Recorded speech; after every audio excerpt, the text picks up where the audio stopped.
aussi nous engager à respecter l'ordre divin que Dieu a placé sur le mariage dans sa parole.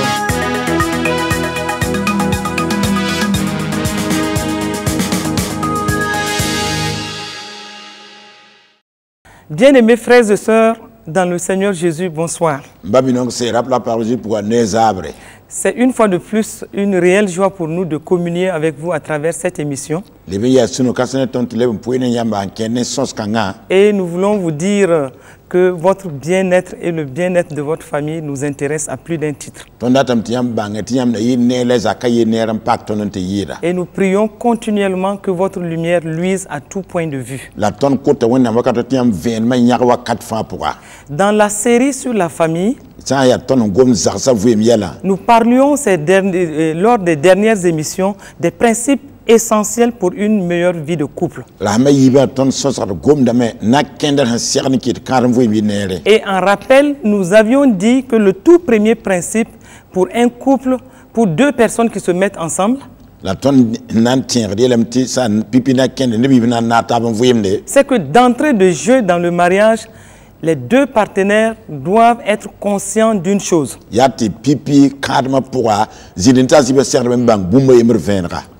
Ils sont tous différents. Sur le plan du genre, ils sont différents. Ils sont hommes et femmes. Ils ont des personnalités différentes, des perceptions différentes. Ils vivent dans un univers presque différent. Mais dans cette différence, ils doivent comprendre qu'ils sont une seule chair, comme la parole de Dieu nous le dit.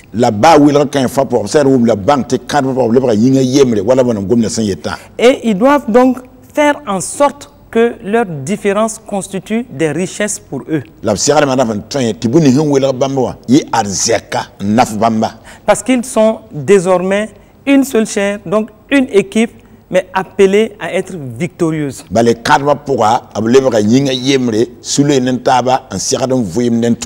Ce qui veut dire donc que les différences ici doivent être plutôt célébrées. Et chacun doit apprendre de l'autre. Et chacun doit savoir qu'il doit compléter l'autre dans sa différence. Les forces de l'un doivent compléter les faiblesses de l'autre. Le deuxième principe essentiel, c'est le fait de cultiver toujours l'unité.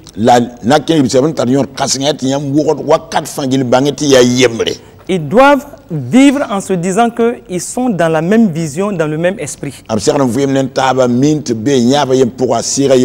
Et ils sont unis dans l'amour.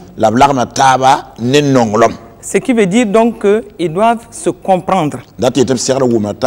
Ils doivent vivre dans une communion parfaite et une complicité croissante et grandissante.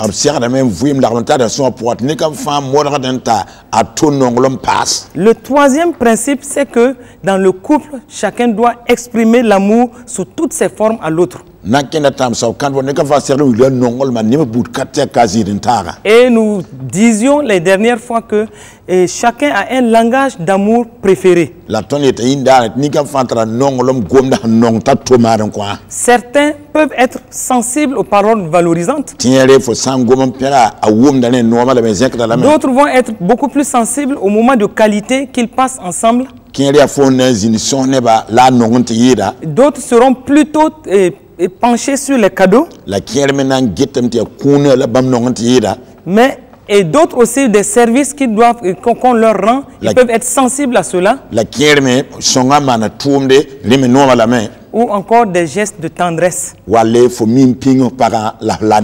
tous les cas, le couple doit apprendre, dans le couple, chacun doit apprendre à connaître l'autre. À savoir comment l'autre voudrait qu'on lui exprime au maximum l'amour. Et chacun a besoin de se sentir aimé dans le couple. Et nous devons réellement faire en sorte que chacun soit à l'aise dans le couple. Donc, il est nécessaire de découvrir la meilleure façon d'exprimer son amour à l'autre. Le quatrième principe est le fait que dans le couple, les deux partenaires doivent être de fins négociateurs.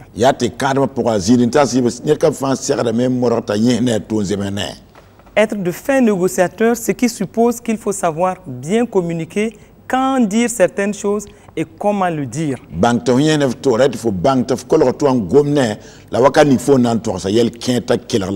Être de fin négociateur, ce qui veut dire aussi que devant certaines situations, il faut savoir souvent céder pour l'intérêt du couple.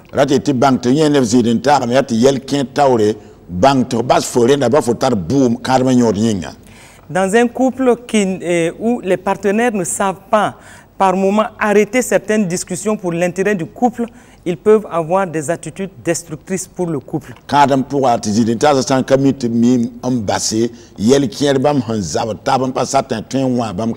Et dans la négociation, au niveau du couple, il y a le fait que chacun doit écouter l'autre. L'écoute attentive est extrêmement importante pour en fait la bonne marche dans le couple.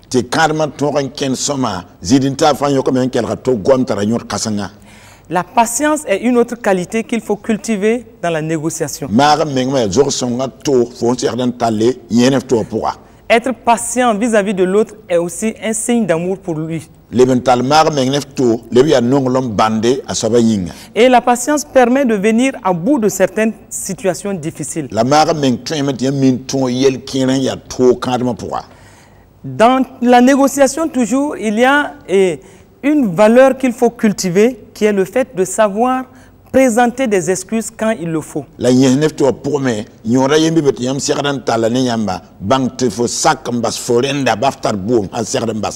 Dans une vie de couple, les deux partenaires auront forcément par moment des frictions. Mais le plus important quand des frictions arrivent dans le couple, c'est la façon dont cela est géré.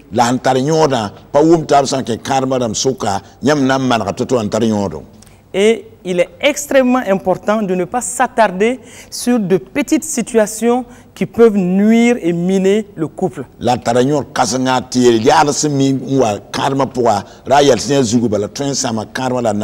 qui veut dire que dès qu'une situation arrive dans le couple qui n'est pas de nature à arranger le couple, il vaut mieux immédiatement en parler et trouver des solutions.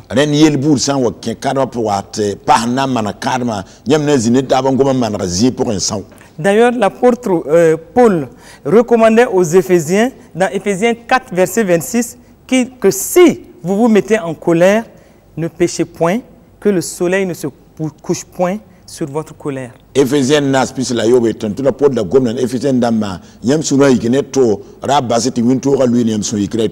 Savoir se présenter des excuses quand il le faut est une grande valeur que chacun doit cultiver dans le couple. Dans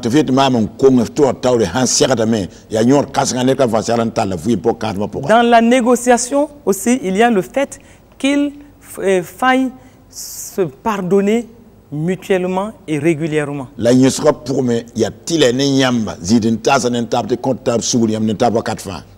Et Paul disait aux Colossiens, dans Colossiens 3, verset 13, ceci: supportez-vous les uns les autres et pardonnez-vous si quelqu'un a un reproche à faire à un autre. Le Seigneur vous a pardonné, agissez comme lui. Et quand on se pardonne lors des situations difficiles, il est très bon et même recommandé d'oublier les situations qui ont miné le couple.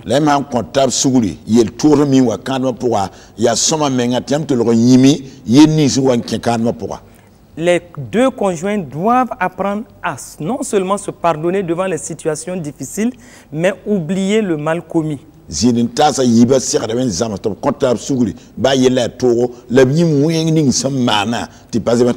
Dans un couple, quand les partenaires savent se pardonner, ce qui veut dire qu'ils vont vivre régulièrement dans la victoire.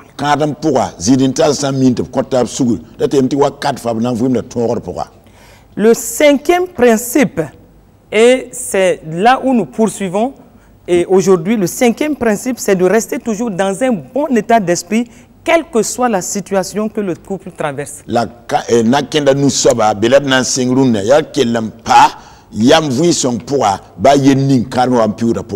Dans un couple, il n'est pas dit que tout sera toujours rose. Des problèmes peuvent survenir de temps à autre. Et des tribulations peuvent survenir dans le couple. Et la parole de Dieu nous prévient déjà dans Jean 16, verset 33 que vous aurez des tribulations, mais prenez courage car j'ai vaincu le monde. Et ça, c'est notre Seigneur Jésus qui nous le dit. Ce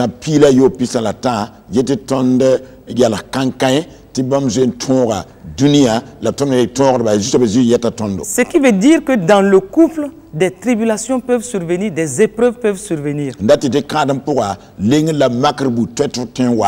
Mais qu'est-ce qu'il faut faire quand des tribulations surviennent? Comme Jean 16, verset 33 nous le dit, prenez courage parce que notre Seigneur dit, lui, il a déjà vaincu le monde.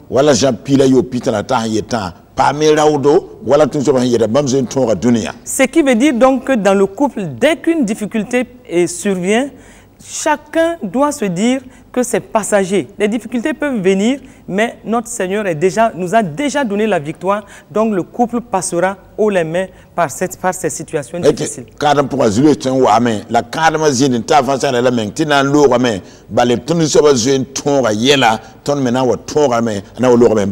Et l'apôtre Paul disait aux Romains que dans toutes ces situations, nous sommes plus que vainqueurs. Ce qui veut dire aussi que dans le couple, devant ces situations, nous devons toujours confesser notre victoire et rester dans un bon état d'esprit pour en sortir.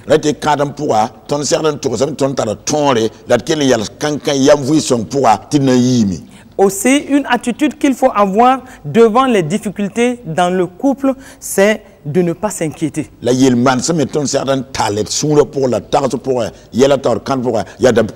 Éviter toute inquiétude, mais plutôt rester dans une attitude de prière. Et c'est pourquoi Paul disait aux Philippiens, dans Philippiens 4, verset 6, « Ne vous inquiétez de rien, mais en toute chose, faites connaître vos besoins à Dieu par des prières et des supplications avec des actions de grâce. »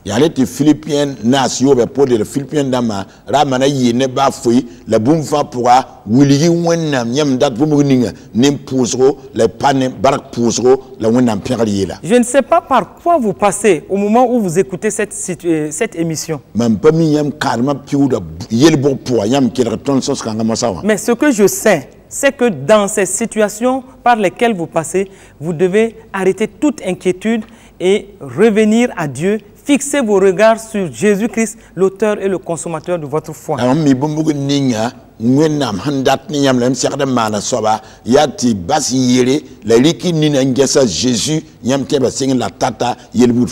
Quand dans les difficultés, le couple sait se retourner tout de suite vers notre Seigneur et Sauveur Jésus-Christ, nous donnons tout de suite l'espace à Dieu, et quand Dieu prend la première place dans nos situations, nous sommes sûrs que nous sommes positionnés pour la victoire.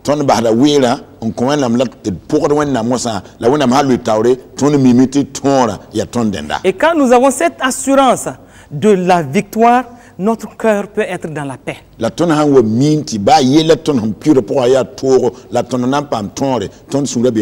Et la paix de Dieu gardera toujours notre cœur. La confusion va s'éloigner du foyer. Et nous allons commencer à rayonner la paix de Christ. Et c'est pourquoi Paul continue avec les Philippiens en disant « Et la paix de Dieu qui surpasse toute intelligence gardera vos cœurs et vos pensées en Jésus-Christ. »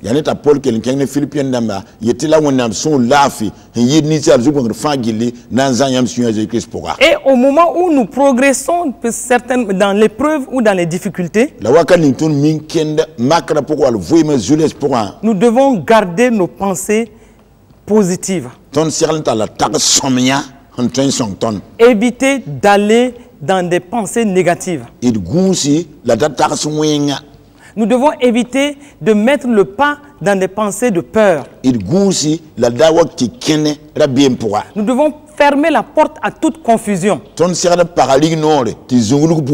Et c'est pourquoi dans Philippiens 4, verset 8, Paul dit toujours, au reste, frères, que tout ce qui est vrai, tout ce qui est honorable, tout ce qui est juste, tout ce qui est pur, tout ce qui est aimable et tout ce qui est vertueux, que cela soit l'objet de vos pensées en Christ.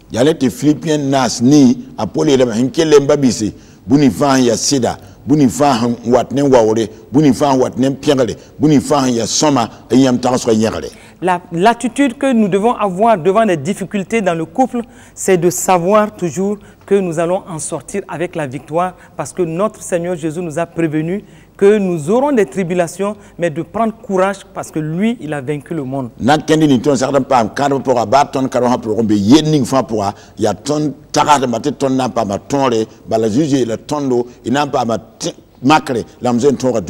Comprenons qu'il n'y a pas un grand problème, mais nous avons toujours un grand Dieu. Gardons notre esprit positif devant les situations. Laissons l'espace au Saint-Esprit de nous proposer des solutions qui viennent du cœur de Dieu. Évitons d'être focalisés sur le problème, mais regardons au grand Dieu qui sera notre secours. Et le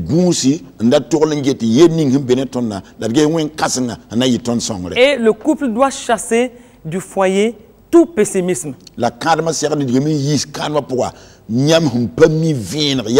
Rappelons-nous que nous sommes des enfants de Dieu. La victoire est notre partage dans toutes les situations.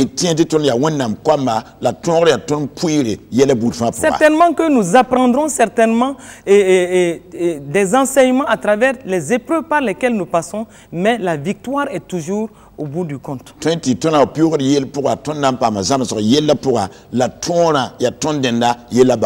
Et nous devons être calmes dans les situations. Éviter d'être comme cet homme-là qui était même surnommé dans son entourage comme étant l'homme pessimiste.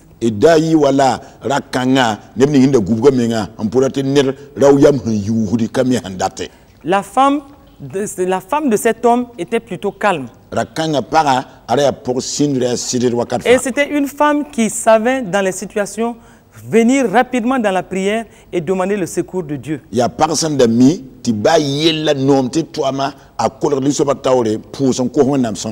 Et l'homme, plutôt, lui, il était agité et il montrait une confusion dès qu'une situation arrivait dans la famille.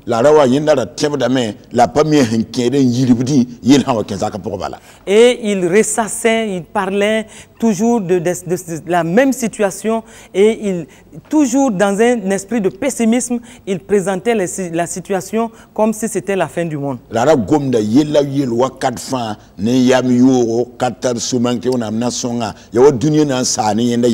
Et il s'en prenait à sa femme, aux enfants, à la servante. Et donc c'est lui qui ressassait la situation, qui parlait tellement de la situation et qui voyait tout négativement.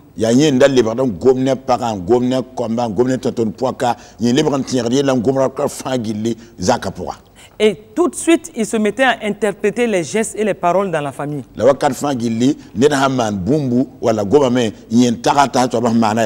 Et sa femme, dans le calme, toujours tentait de le ramener à la raison. Mais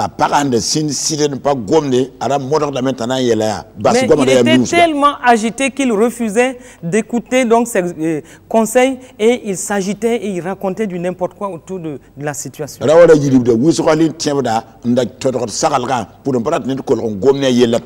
Et voilà qu'un jour, il perd son emploi. Toute la famille devait ressentir le mal dans la maison.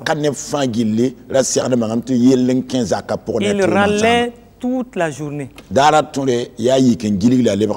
Il ne voyait pas il ne regardait qu'au mauvais côté de la situation.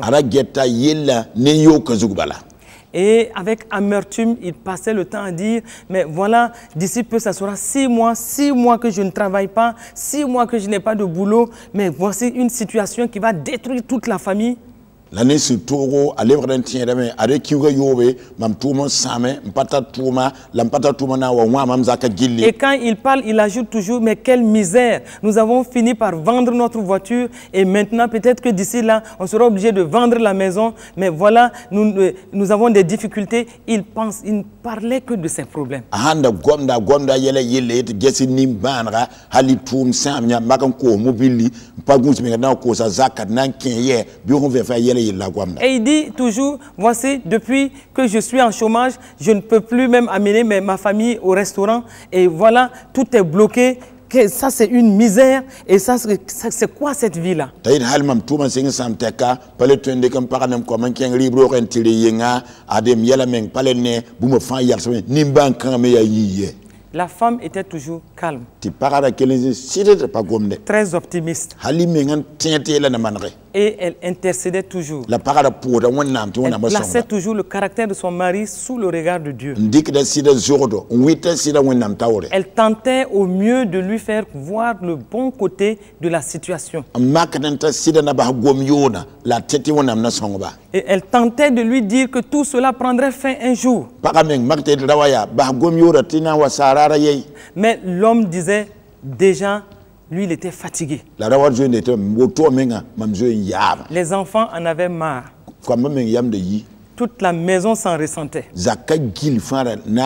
Et un jour, sa femme a dû s'asseoir tranquillement pour lui parler. Et sa femme lui a dit, ordonne à ton âme d'être calme.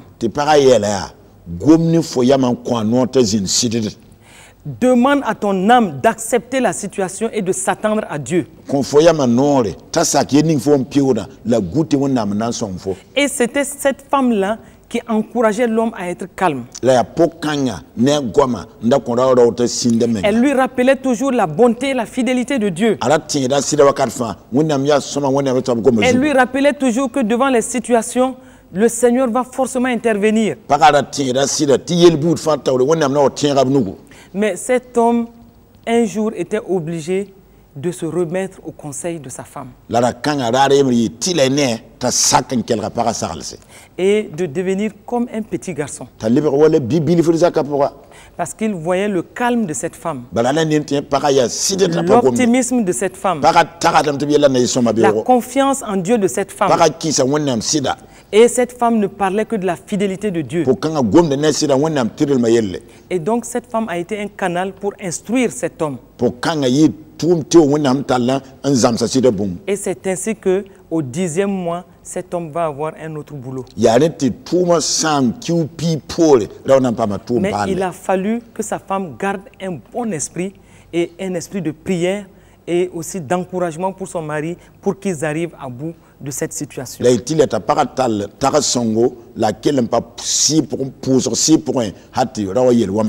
cet homme, à la fin de cette épreuve, a pu comprendre que dans les situations difficiles, il faut faire le choix de diriger son attention vers l'espérance et la fidélité de Dieu.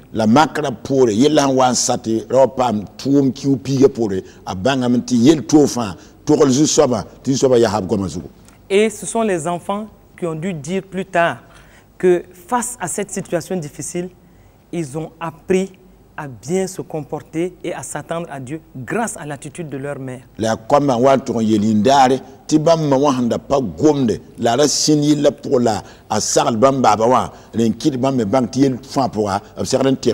devant les situations difficiles, gardons un esprit positif, une attitude positive, tout en sachant que notre Seigneur est fidèle, il est bon et il agira en temps opportun. Et dans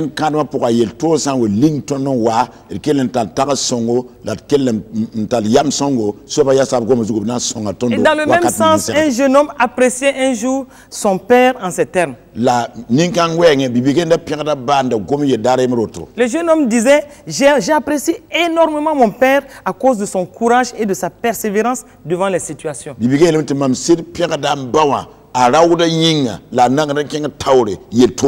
le jeune homme ajoute, que mon père a toujours été dans la victoire et c'est ce chemin que nous allons tous emprunter parce que nous l'avons vu faire confiance en son Dieu et nous aussi nous avons intérêt à faire confiance en notre Dieu. La Bible liberté yele yindare tia sokang la ba menandike balabnya baba tiel bud fa tawre akita wonam sida anang mende tawre ba me handiki sokang na wotongam. Au moment où tu passes par cette épreuve, au moment où tu passes par cette difficulté, je t'invite tout simplement à recentrer tout vers Dieu, à regarder à ce Dieu-là qui est l'auteur et le consommateur de ta foi.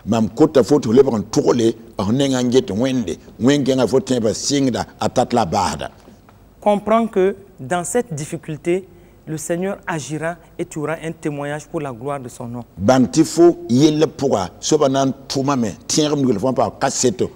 Et rappelle-toi toujours qu'il n'y a rien d'impossible à notre Dieu. Quel que soit l'état de ton couple aujourd'hui, le Seigneur interviendra et tu auras un témoignage qui va glorifier le nom de Jésus-Christ.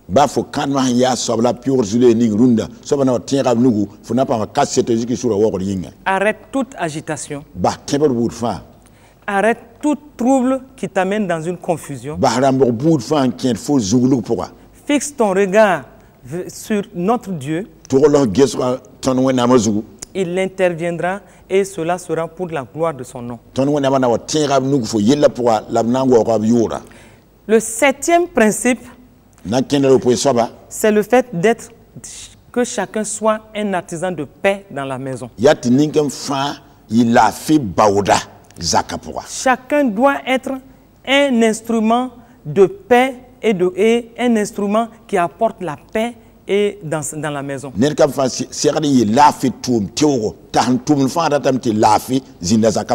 Notre Seigneur Jésus disait dans Matthieu 5, verset 9, dans le sermon sur la montagne,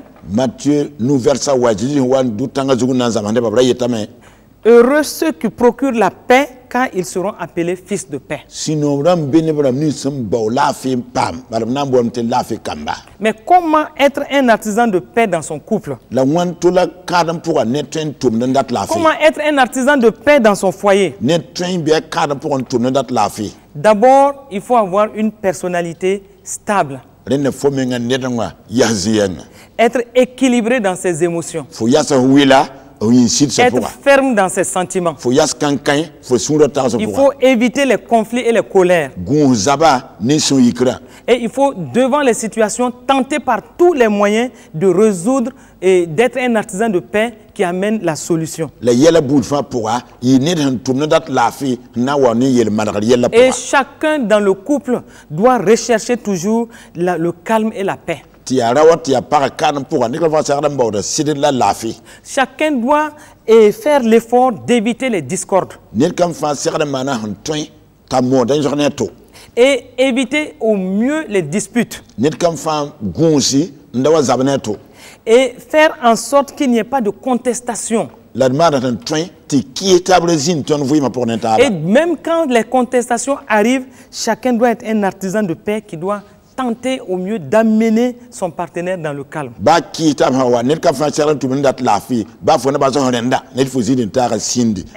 un artisan de paix aussi veut dire que devant les situations, il faut savoir mettre de l'eau dans son vin.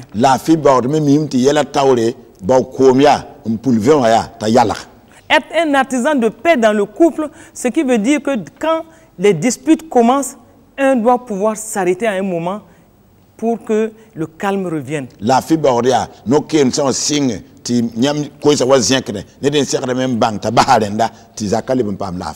Et quand il y a des disputes, il faut tout arrêter. Permettre à chacun de réfléchir sur la situation et revenir avec un bon état d'esprit.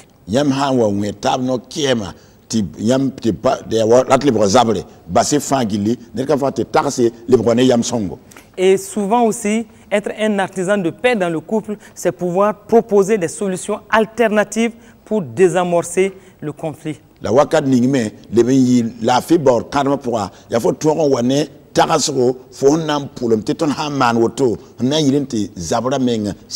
Je crois qu'en tant qu'enfants de Dieu, nous devons tous œuvrer pour la paix dans nos maisons.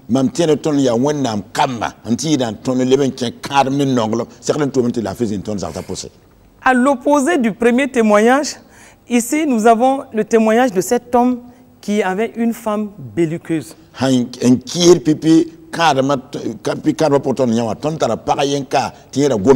Là, c'était le mari qui était vraiment calme de nature. Il était toujours paisible. Et cet homme faisait tout pour satisfaire même les moindres désirs de sa femme. Et comme il aimait bien sa femme, il faisait tout pour qu'il n'y ait pas de discorde avec elle.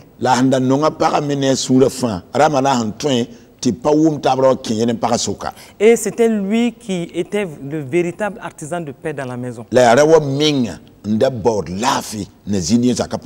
La femme était très agitée. Et quand elle revenait du boulot le soir, elle était tellement agitée qu'elle posait des questions à tout le monde. Elle tempêtait, elle criait et elle voulait savoir comment les choses se sont passées dans la journée.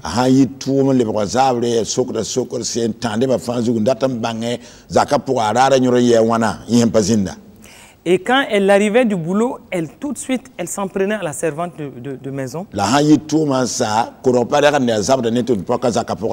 Et elle voulait que la servante de la maison lui explique dans les moindres détails tout ce qu'elle a fait dans la journée. Et elle s'en prenait violemment à elle.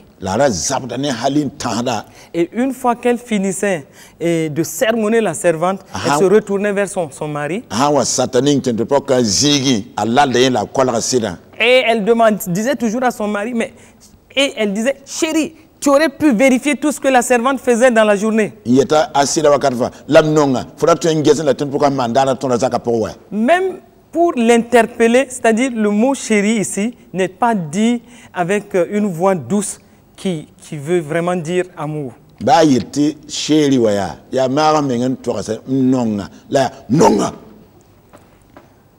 Et en ce moment, l'homme ne comprenait plus rien. Et quand elle parlait à son mari, elle dit, mais chérie, tu aurais pu vérifier tout ce que la servante faisait. Voilà, les enfants ne sont pas lavés. Les devoirs des enfants ne sont pas faits.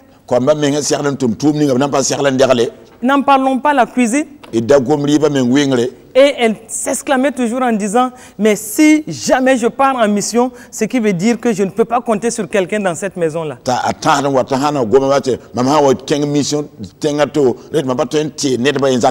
Et elle ajoutait toujours, je suis sûr que ce foyer deviendra pire qu'une jungle. Et par moments, pour couper court à tout ce qu'elle disait, l'homme se levait tranquillement et il allait voir si les devoirs des enfants étaient faits. Et souvent même, il allait jusqu'à prendre les enfants, les laver pour que cette femme-là se calme.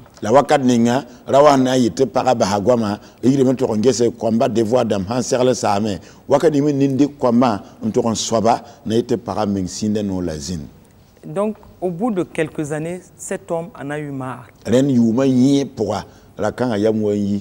Et un jour, au moment où cette femme avait piqué encore une crise, et comme elle le faisait chaque fois qu'elle revenait le soir du boulot,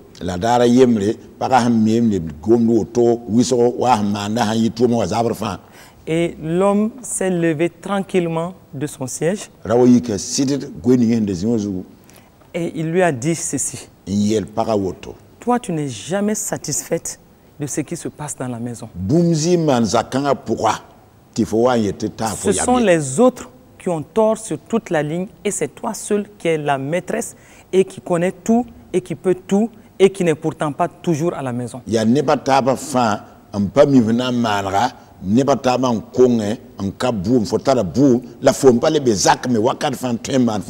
Et l'homme a ajouté ceci, tu nous fais tous souffrir dans cette maison. Et parce que tu es simplement égoïste. Puisque tu es si parfaite. Et que tu peux tout faire. Tu peux remplacer tout le monde. Voici, cette fois-ci, je vais dit renvoyer la servante pour 3 mois de congé et pendant ces 3 mois, tu vas faire tout ce que tu veux pour que la maison soit bien tenue.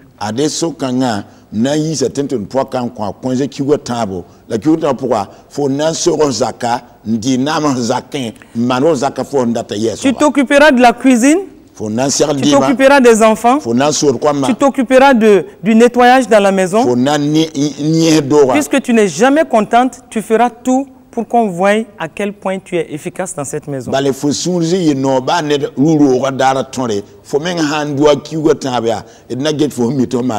quant à moi, oublie que je peux faire quoi que ce soit dans la maison, tu feras tout et on verra à quel point tu es efficace.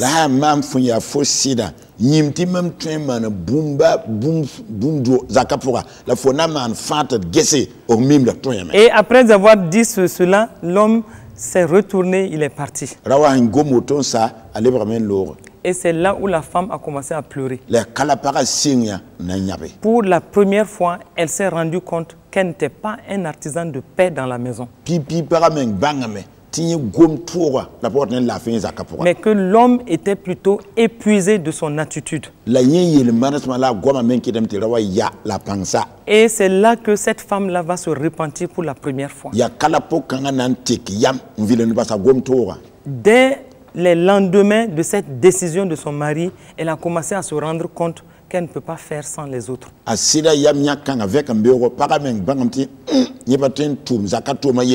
Et nous devons faire attention pour ne pas abuser de la bonté des autres autour de nous.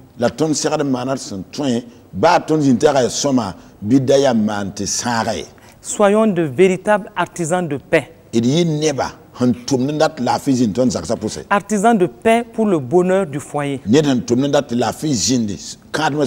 Arrêtez tout égoïsme et tout orgueil. Allez dans une attitude d'humilité, une attitude de soumission, une attitude d'amour, et donner l'occasion à l'amour de Dieu d'être amplifié dans notre maison. Et c'est en cela qu'on verra la main de Dieu dans chaque aspect de notre vie. Le 8e principe, c'est savoir communiquer de la bonne façon. La communication est essentielle pour un couple. Et maintenir une bonne communication dans le couple permettra à un foyer de s'épanouir. Il ne faut jamais arrêter le dialogue, quelle que soit la situation qui arrive dans le couple. Il faut toujours prendre de sages précautions pour ne jamais arrêter la communication et arrêter le dialogue dans le couple.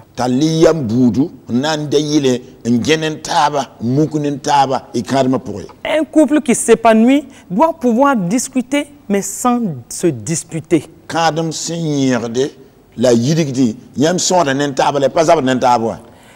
Discuter des situations paisiblement, mais ne pas tomber dans la dispute.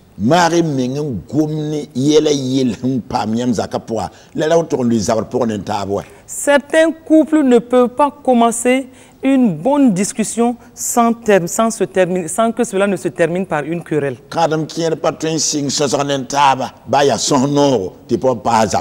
Et un homme, dès qu'il commençait à parler avec sa femme, quelques minutes plus tard, on l'entendait dire « Mais toi, tu es bête quoi, tu es une idiote. »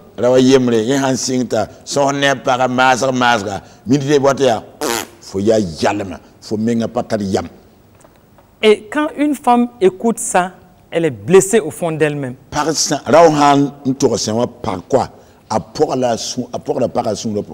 Et ce sont des blessures qui restent et qui s'approfondissent. Toi qui cesses de dire à ta femme bête ou idiote, tu dois l'arrêter. Tu dois arrêter cela car tu n'es pas en train de te faire à toi-même du bien.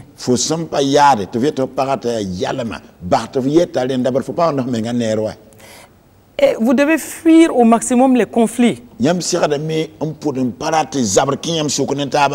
la parole de Dieu nous dit dans Proverbe 10, verset 20, que la langue du juste est un argent de choix. puis verset pisi wonnam c'est vrai la main ti wonnam nin tirere zilerande et ayara le cœur des méchants est peu de choses. La niwi nga sura pas fouille. Et au verset 21 et de Proverbe 10, il est dit, les lèvres du juste dirigent beaucoup d'hommes et les insensés meurent par défaut de raison.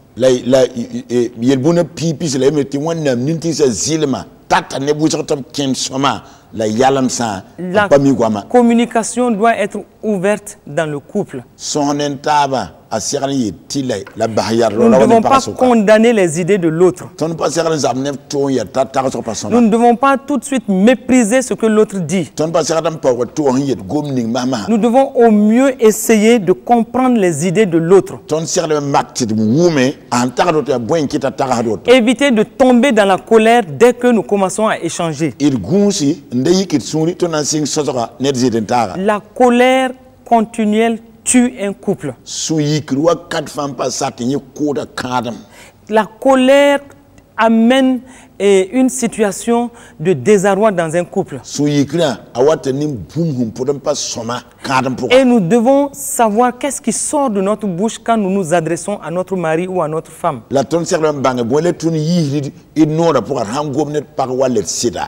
Un homme avait dit un jour à sa femme, ah voilà le truc le plus débile que je n'ai jamais entendu. Comment une personne normale peut penser même de la sorte? Et c'est des années plus tard que cette femme répétait ce que son mari lui avait dit.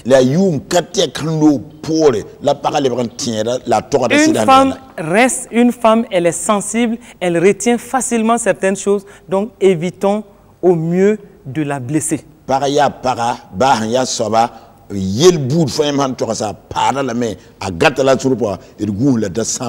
Et dans un couple, la communication doit être paisible et dans la communication, nous devons éviter les querelles. Parce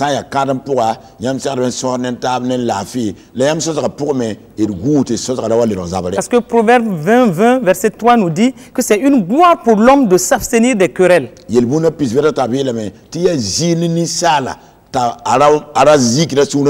tout insensé se livre à l'emportement.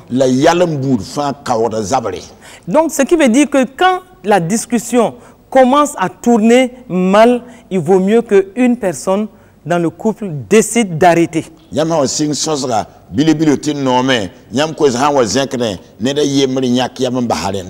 Arrêter et avec respect. Et prier toujours pour le caractère de l'autre. 9e principe, c'est la soumission et le respect mutuel. L'homme doit honorer sa femme, traiter sa femme avec compréhension et considération. Et la femme doit aussi respecter son mari. Et concernant l'homme, l'apôtre Pierre nous dit dans 1 Pierre 3, verset 7, ceci. Et c'est une recommandation que tout mari doit écouter. Mari, montrez à votre tour de la sagesse dans vos rapports avec vos femmes. Comme avec un sexe plus faible. Honorez-les comme devant aussi hériter avec vous de la grâce de la vie. Qu'il en soit ainsi afin que rien ne vienne faire obstacle à vos prières. Et ce qui veut dire donc que à cause du comportement de certains hommes, les prières dans les foyers peuvent être bloquées.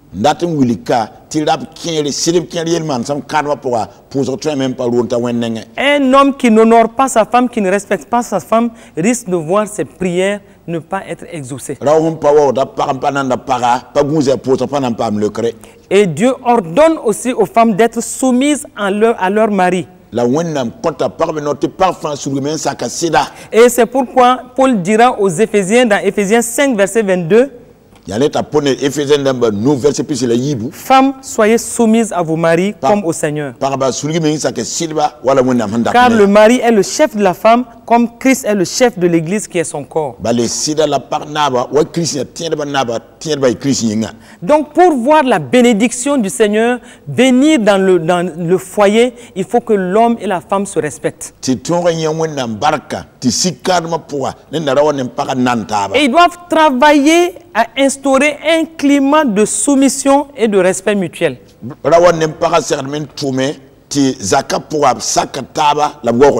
Une femme qui se sent aimée et respectée est une femme qui sera épanouie. Et une femme épanouie, on le ressent tout de suite dans le foyer. De même, un homme qui est respecté par sa femme et qui voit aussi que sa femme lui est soumise, c'est un homme qui s'épanouit et c'est un homme qui a de l'assurance. L'intimité dans le foyer doit être maintenue par le respect mutuel. Dixième principe, c'est valoriser l'autre même dans le désaccord. Quelles que soient les situations qui peuvent amener des discordes, nous devons continuer à respecter l'autre et à le valoriser même dans notre désaccord.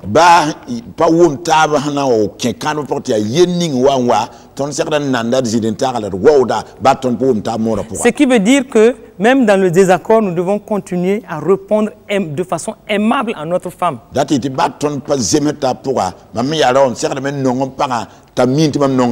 Répondre avec courtoisie et respect. Et là-dessus, une épouse reprochait à son mari de l'avoir contrarié un jour. Devant une situation, elle s'était sentie vraiment contrariée par son mari. Mais l'homme a montré suffisamment de sagesse. L'homme a dit à sa femme ceci: ma chérie, merci d'avoir partagé cette idée avec moi. Merci d'avoir partagé avec moi ton sentiment. Et je comprends que tu as été vraiment blessé. Et c'est sûr que si j'étais à ta place, j'aurais ressenti les choses de la même façon. Mais je tiens à ce que tu saches que je t'aime. Et ça me fait de la peine de voir que tu souffres, tu as souffert. Je te demande donc pardon et je ferai en sorte que la prochaine fois cela n'arrive plus. Voyez comment l'homme a valorisé sa femme. Cette femme-là s'est sentie relevée. Aucune blessure ne peut rester dans le cœur de cette femme. Parce que l'homme l'a relevée en la considérant, en la valorisant. Mais imaginez que dans cette situation, l'homme dise: mais je m'en fous, ça te regarde, fais ce que tu veux. En ce moment, la blessure ne fait que s'approfondir.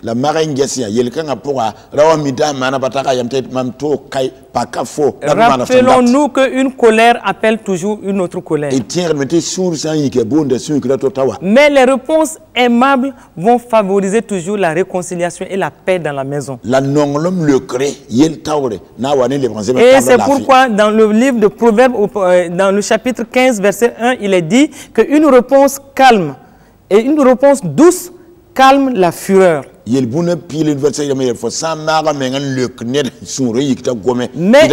une parole dure excite la colère. Donc quand nous apprenons à respecter le sentiment de l'autre, nous créons un climat favorable à la paix dans la maison.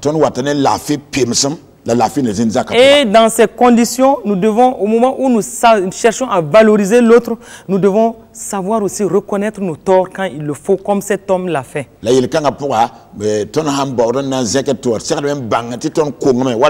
Reconnaître ses torts n'est pas une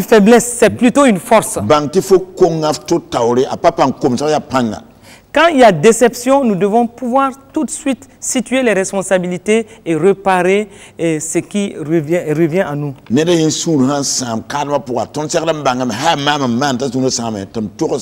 Reconnaître ses responsabilités devant une situation qui a blessé l'autre. Nous sommes en train en ce moment de montrer que nous sommes non seulement humains, mais que nous sommes sages. Et nous sommes aussi en train de montrer que nous tenons à la paix dans la maison. Et il ne faut jamais se dire qu'on ne se trompe jamais. Il faut apprendre à confesser ses fautes et aussi rechercher toujours la réconciliation. Il faut reconnaître ses manquements quand il le faut. Et avoir une attitude de construction perpétuelle de la vie du couple. Il ne faut jamais se dire qu'on a toujours raison. Il faut toujours être humble pour reconnaître qu'on peut aussi se tromper. Être humble pour pouvoir aider l'autre à se relever dans des blessures. Et notre prière, c'est que le Saint-Esprit permette à chacun d'être suffisamment humble pour pouvoir mieux construire la vie du couple. Le 11e principe, c'est de ne jamais abandonner. Jamais abandonner devant les situations. Quelle que soit la situation qui sévit dans le couple, ne jamais se mettre en tête qu'on doit arrêter.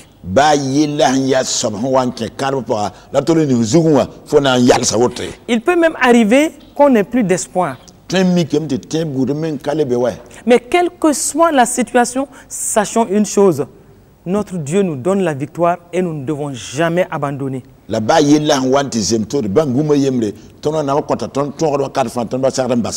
Et le pire, c'est quand un déserte la maison. Le pire, c'est quand une partie arrête tout effort de réconciliation. Et quelles que soient les situations, nous devons pouvoir regarder à notre Dieu et savoir que nous aurons la victoire. Quelle que soit la situation, n'abandonnez jamais.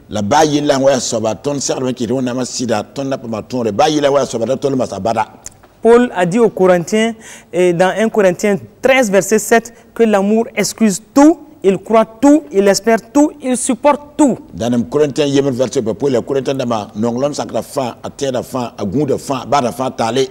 Et souvent, quand c'est tendu dans le couple, il suffit qu'une partie ait la bonne volonté pour approcher l'autre dans un bon esprit, pour que Dieu permette une réconciliation.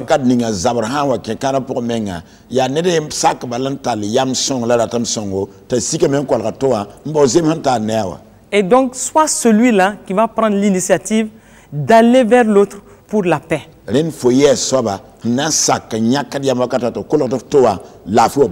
Gardons toujours à l'esprit que nous devons toujours aller dans le sens positif et ne jamais, jamais, jamais penser à une séparation.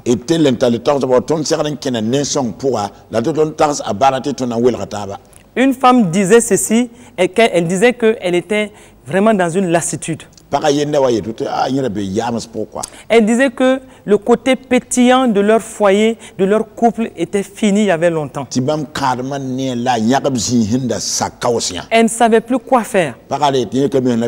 Elle n'était pas de nature à partager ses problèmes avec d'autres personnes.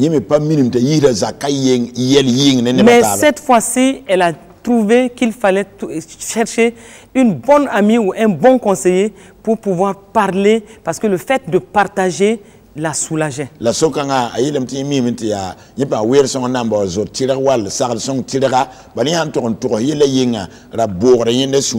Et il arrive souvent que des femmes se disent qu'en partageant, en échangeant autour de certaines situations, et cela les soulage et cela amène une certaine guérison intérieure.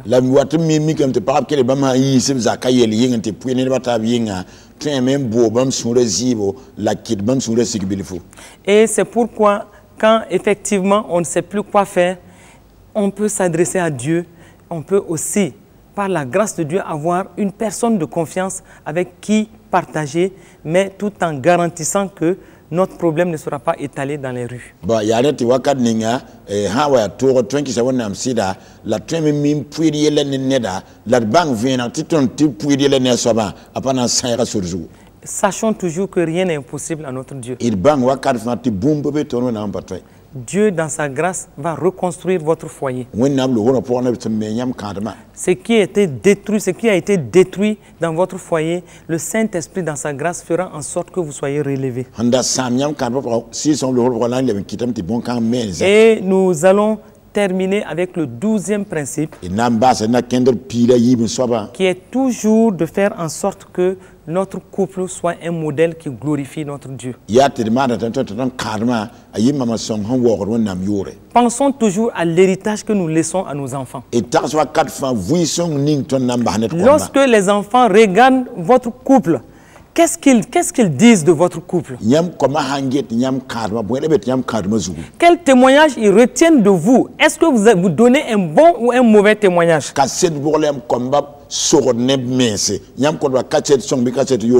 Est-ce que votre foyer est une arche de sécurité? Est-ce que c'est un havre de paix? Est-ce qu'en vous regardant vivre, est-ce qu'on voit Christ vivre en vous? Chaque couple doit s'efforcer d'être un modèle. Un modèle en parole, en conduite, en amour, en foi et en pureté. Laissons toujours un bon héritage, un bon exemple qui peut être raconté et qui peut glorifier notre Dieu. Une fois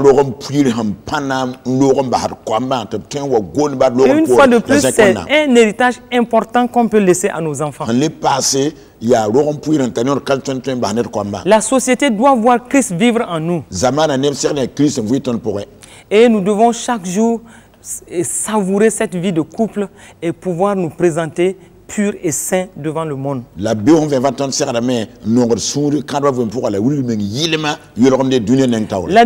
un homme avait reçu comme héritage la bague d'alliance de son père.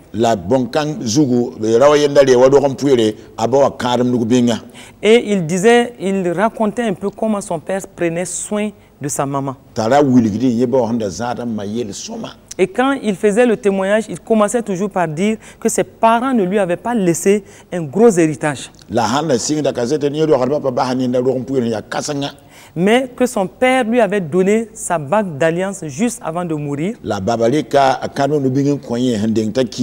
Et cette bague d'alliance, cet homme avait construit une petite boîte en vitre et il avait mis cette bague d'alliance dans cette boîte.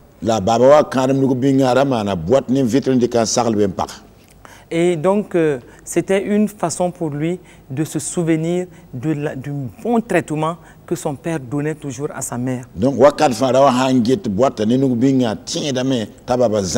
Et en faisant le témoignage, il disait ceci. Il disait qu'il se souvenait avec plaisir de la bonne façon dont son père s'occupait de sa mère. Et qu'il n'avait jamais vu son père se comporter mal vis-à-vis de sa mère. Et qu'il n'avait jamais entendu sa mère se plaindre et de quoi que ce soit vis-à-vis de son père. Et qu'il se souvenait aussi de comment son père avait bien pris soin d'eux jusqu'à ce qu'ils soient des personnes adultes. Et qu'en plaçant cette bague d'alliance dans une boîte en vitre sur son buffet, c'était une façon de voir toujours le modèle que son père leur avait laissé par rapport à son couple. Et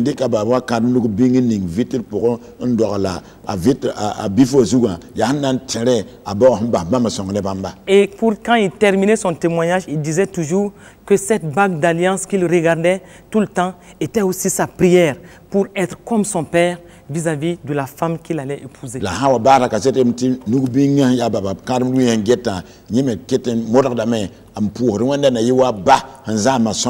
Et les souvenirs qu'il avait gardés de son père et de sa mère étaient bien plus que n'importe quoi dans sa maison. Et c'est pourquoi nous devons dire quel témoignage nous laissons à nos enfants et à la société. Quel témoignage nous laissons au monde. Donc c'est en cela donc, que nous devons nous poser des questions et réviser notre conduite dans notre couple et faire en sorte que nous soyons de véritables modèles qui glorifions Dieu. Et alors que nous finissons, nous prions que la grâce de Dieu soit votre partage. Et nous prions que le Saint-Esprit vous conduise dans chaque aspect de la vie de votre couple. Que les principes essentiels que nous avons partagés avec vous, que cela soit ancré dans vos cœurs et que cela soit amplifié pour une meilleure vie de votre couple.